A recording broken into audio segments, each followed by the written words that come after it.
rheumatism's killing me.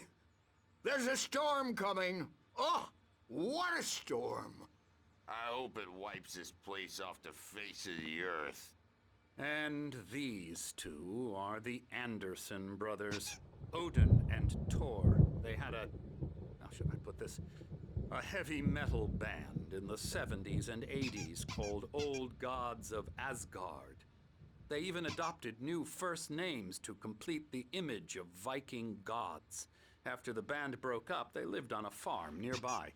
They are, well, in advanced stages of dementia.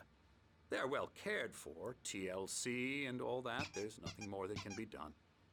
I'm afraid that the rock and roll lifestyle has left its mark. Oh, that won't do. I'm so sorry to cut this short for now, Alan. The power has been acting up. I'd better go check on it. We'll continue this soon. Meanwhile, when you feel up to it, return to your room and try to write. It really is for the best. Don't you think? I'd like to bash his head in with a hammer. Oh, he'd love to fish out our secrets, but he has no clue. He's not crazy enough. Not crazy like us, Sonny. Yeah! Being crazy's a requirement, Sonny. Who else could understand the world when it's like this? It takes crazy to know crazy. That's the sanest thing I've heard in a while. Zane! You're all right, Tom. Hey, we like him, don't we, bro? He's got to go to the farm. The Anderson Farm. Valhalla! We wrote it all down, lest we forget. A crash course. All you need to know to get your head right. You need to find the message. Here, Sonny, here's something for you. Gave me a rash, but I kept it safe from these bastards.